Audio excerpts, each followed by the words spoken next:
In today's video, we have the latest trade talk from around the league. Today, we're looking at players like Jonathan Toews and Bo Horvat. Could we see a few blockbuster deals on the horizon? Plus, we also have the latest trade rumors on the Ottawa Senators and the Toronto Maple Leafs. Plus, we have more updates as well on a couple of players recently under a healthy scratch, including Matthew Joseph and Matt Dumba of the Minnesota Wild, who's going to be sitting out in tonight's game. More updates on the coaching change that seems to be coming in Vancouver. More news in the waiver wire. We have a coach that's been fined and a big milestone for Stamkos. All that coming up next.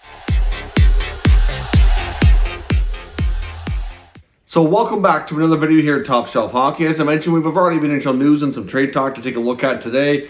First up, let's start with news from the NHL waiver wire. Yesterday, we had a couple of players, including Michael McCarron of the Nashville Predators and Vinny Hinostroza of the Buffalo Sabres, both on waivers, and neither player was claimed. So both players have cleared, and they've been reassigned to their American Hockey League affiliate with their organization. So I know there was many that thought Hinostroza likely would get picked up. I think that's the main reason the Sabres were putting him on waivers. Not so much that they were, wanting him to go to the American Hockey League, more so that they wanted to get him more playing time somewhere else and free up the roster spot. So I think his teammates were kind of under the impression as well, listening to interviews, that he was going to be claimed, but he has not. So we'll see what this means for either players in the future.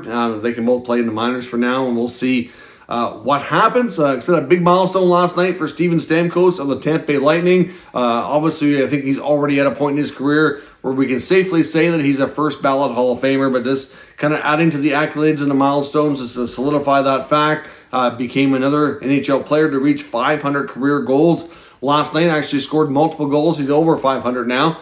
He got goal number 500. I believe he had 501 and 02 as well. So certainly the Lightning picked up a big victory in Vancouver. Stamkos with another major career milestone to go along with some big seasons. He's had multiple Stanley Cups to his name now. Like I said, he's been a heck of a player for the Lightning. First overall pick all those years ago. Certainly was a franchise changer for the Lightning. Of course, right after they got him, I believe it was not long after they got Victor Hedman. And those two guys have been, two of the big pillars for that organization. They mixed in some other guys they were able to get with some later picks like Kucherov and, Palat and all those other guys that were there for a long time. And they had quite a storied franchise for a long stretch of being extremely competitive and Stanley Cup contenders. So congrats to Steven Stamkos.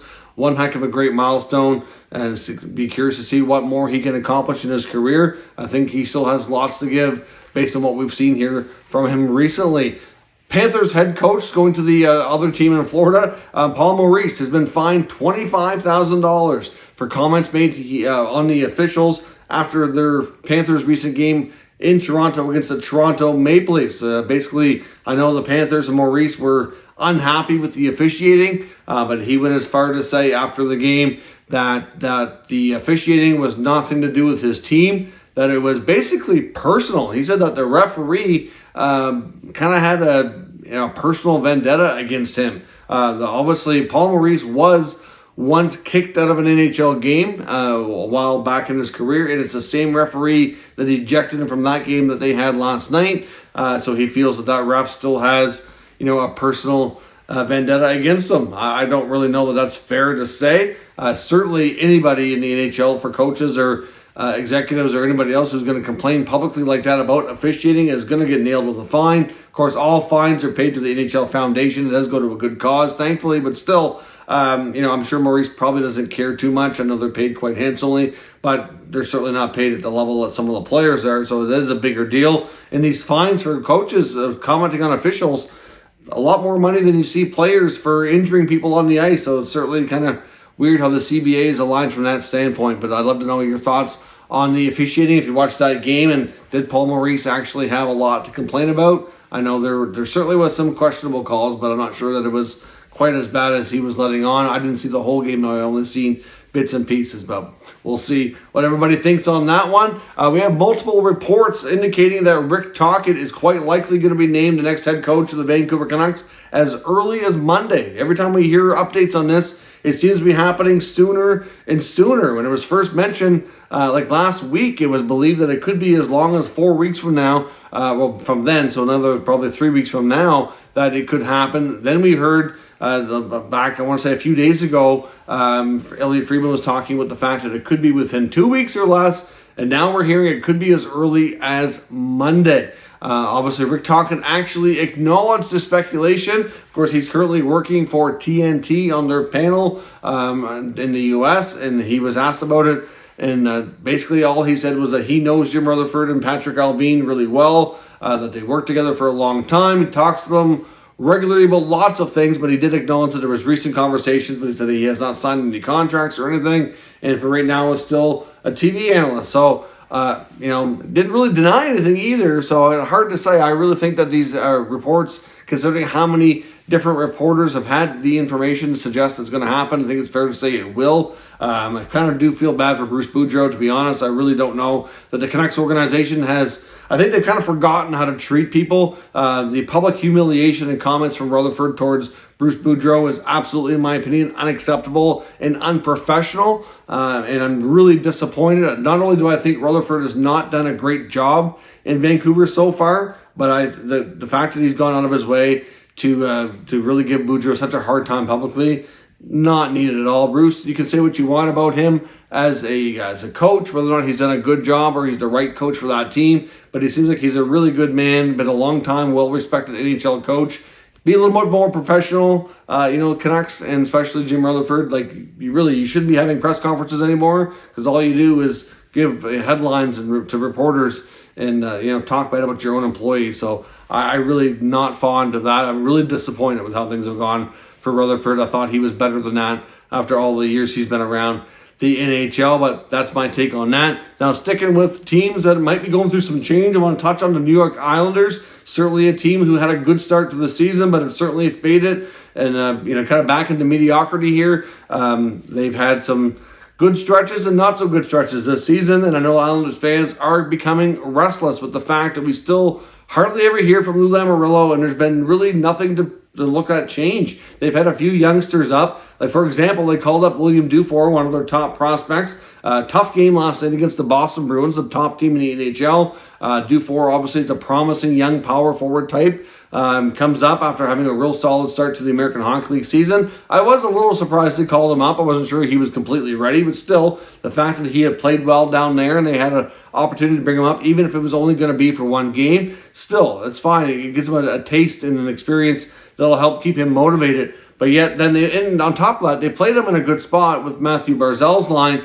But of course, Barzal and Bailey have been a little cold lately as well, which hasn't, not necessarily good for him. Maybe they should have started him on the third line with Pajot. I'm not sure. But regardless, like he had a couple of defensive blunders and he sat on a bench for the last 29 minutes of the game. Like, what good is that? Like, to me, that was mishandled as well. To me, why would you bother bringing him up if you're setting him up to fail? I don't really think that was a wise move. I mean, when I first heard he was called up, I was kind of excited for him. A player who I've gotten to watch a lot here because he plays junior hockey in my neighborhood in St. John Sea Dogs organization, who I get to see. I don't live in St. John, but I'm close enough that I get to see enough of their games. Obviously, saw them in the Memorial Cup. And he's a real good prospect, and I think will flourish in the right opportunity in the NHL. But just, I hate seeing players be punished like that, and especially to that extent. If you want to take them off that line, play them in a different role, fine. But to bench them for, a period and a half the game, and only end up playing was it 6-7 minutes or whatever?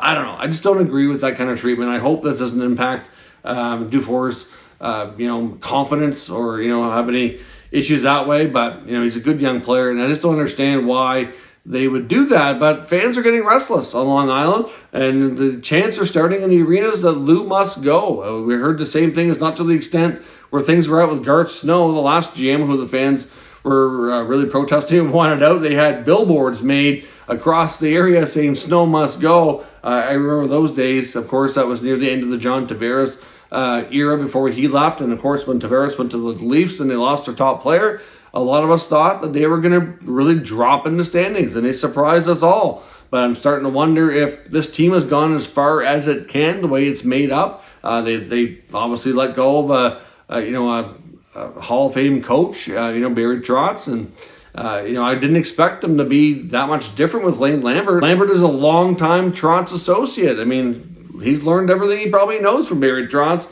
How is he really going to coach that much differently? I don't imagine he would. And here we are, a team that's again, I think can do better, but they need some change. They need to make a few changes on that team to have a shot to move forward. They did a little bit in the offseason, but not nearly to the point, and fans are getting restless. There's been some rumblings about Neil Smith maybe being the next GM on Long Island. I don't know. We'll see. Of course, Neil Smith has been a long time since he's worked in the NHL. This is reportedly as well Lou Lamoriello's last year of his contract. I mean, the man's 80 years old. Is it time for a change? The fans seem to think so. I'll be curious to see what ownership does and if we will finally see some change in this organization here down the stretch, if Lou makes some moves to try to salvage the season and possibly his job. I don't know if he really cares at this point, considering his age and how long he's been at it, but it's looks like it's time for change on Long Island. Of course, Matt Dumba is going to be a healthy scratch tonight, fueling a lot more speculation about a potential trade. Of course, he has been in the rumor mill lately. The Minnesota Wild have been speculated to be moving him in the near future before the deadline. I know head coach Dean Evison talked about the healthy scratch earlier today to the media, and all he would elaborate on is that he talked to Dumba. Dumba knows why he's not playing, and that's it. And it's just, hockey-related coach's decision. So certainly he has struggled as of late. That's not going to help his trade value, though, to be honest. But we'll see if a trade is coming. And he's been linked to some teams. I've heard, Pittsburgh, Ottawa, a few others, but I'm not really sure where is the best fit for him. But Dumba does look like he's on his way out in Minnesota. Another player dealing with a healthy scratch, Matthew Joseph in Ottawa. Of course, last night they played the Pittsburgh Penguins at the Canadian Tire Center in Ottawa. It was supposed to be, keyword supposed to be, the first time that Matthew Joseph and his brother Pierre-Olivier Joseph in Pittsburgh played against each other. They've both been in the NHL for some time. Of course, his brother, the defenseman for the Penguins, not quite as established as an NHL player, so it hasn't been that many opportunities, but yet they've never had a chance to play an NHL game against each other. Last night was supposed to be the first one. There was a lot of family and friends in attendance. Matthew Joseph was a healthy scratch when he was supposed to be returning from injury. We don't know what the deal was, but we figured, media talked about this yesterday, that it had to be something serious if DJ Smith was going to make a stance to take him out of the lineup on that kind of a night. Today, Matthew Joseph did speak to the media, and he did admit that he made some kind of a mistake. So we don't know what it is, but speculation was he violated some sort of team policy. I don't know if he was late for a meeting, if he overslept, missed practice, something. I don't know what it was, but something along those lines. Maybe it was something more egregious. I don't know, because a few days before that, DJ Smith seemed to be excited to get him back in the lineup. Then suddenly he was available and he's not in. And then, of course, the Sens won last night, so coaches typically don't want to change a winning lineup. So he may have to miss another game again. I don't know. We'll have to see where this goes. But at least he did admit, like I said, that he made a mistake. It's on him to be better, and he promised that he would be. So I don't know if we'll get any more details on that, but at least we now know that it definitely was some sort of policy violation of some sort. On to the trade section of the video. Blackhawks captain Jonathan Toews is certainly a name you're going to hear a lot about heading down the stretch to the NHL trade deadline. I know on the Jeff Merrick show today, Merrick and Friedman were talking about the asking price about Jonathan Toews and what might be, actually this was yesterday's program, not today's show, talking about what the asking price could be for Toews, and Merrick figures it's likely going to be a second or third round pick. He doesn't think the asking price is going to be significantly more than that. Of course, the Blackhawks are going to likely have to retain half the salary to make it even remotely feasible for any team to take on. It is even possible as well that a third team might have to get involved to retain additional salary to knock it down for an acquiring team. The Avalanche, the Oilers, the Bruins, and the Canes are the main teams you hear linked to this player. There could be others as well. But some of these teams that are linked to guys like Toews are also linked to some of the other top names on the trade bait board. So it's difficult to say where everybody's going to end up when it's all said and done. But certainly, he might not be that, star player like he once was, but he's certainly a very capable middle six center who can play, a decent two-way game and certainly bring lots of experience to a team to help get them over the hump here if that's indeed what they're looking for. So Jonathan Toews, it sounds like he's more likely to go than Kane. I think there's a chance both players are traded, of course. Kane returning from injury recently, that eliminated that potential scare that Kane might be hurt and not, able to be dealt. But Toews himself has talked recently to the media saying that, as much as the thought of staying with the Blackhawks and retiring a Blackhawk and playing his whole career in one place is intriguing and, a nice thought, that he seems in some ways to think that the writing's on the wall and it might be best for all parties if it's time to move on. So to me, I think he's accepted the fact that there's a good chance he'll be traded and will waive his no trade for the right team. But ultimately, I'm not sure the Hawks are going to get big returns for Kane or Toews, just given the fact that they have a full no move and will completely control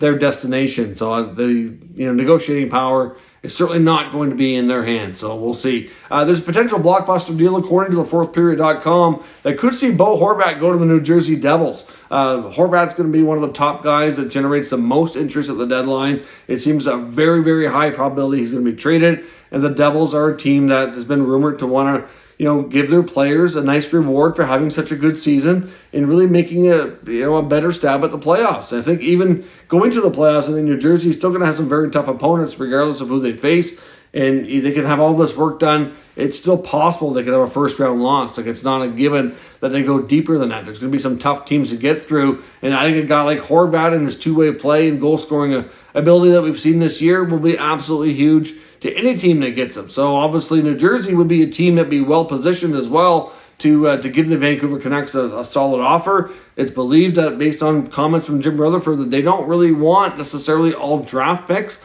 and future-based returns for some of these players. They want players that are more established, like as established young NHL players. So guys that have already been drafted, might have a year or two experience. I'm not sure if New Jersey, what they would do, exactly who they'd want to include in this case, but they do have a lot to pick from.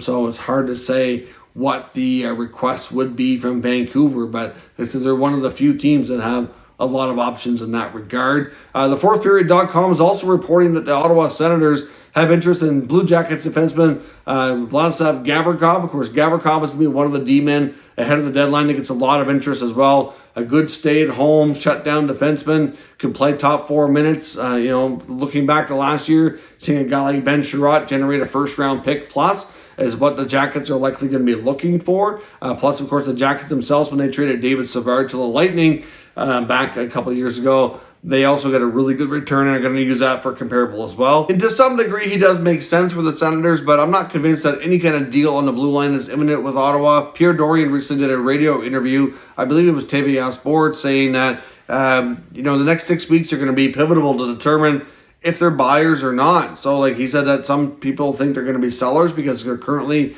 not in a playoff spot. But he says if this team can have a really good run over the next 4 to 6 weeks and get themselves within striking distance, that he likely will be buyers and want to give this team some help to try to make a last-minute push to get in. So, I don't know. Between some of the players they have there that are young players, I really think they should take their time and be patient and cautious here with not spending assets for something that I'm not convinced they need, at least not right away. Lastly, I want to take a look at an article in The Athletic from Jonas Seigel talking about the Maple Leafs and their top trade targets. Now, he lists a couple of players that we've talked about on a few different occasions, including Bo Horvat, who we already discussed earlier, possibly being linked to New Jersey. Ryan O'Reilly, who we've talked about on a few occasions in St. Louis. Of course, their captain is expected to likely be moved as well. But one name he mentions is a player we haven't talked about yet is Travis Konecny in Philadelphia. Now, I'm not 100% convinced that the Flyers even trade Konecny. Of course, Konecny comes with more term. He's not a pending unrestricted free agent like a lot of the other players that are linked on trade deadline acquisitions, but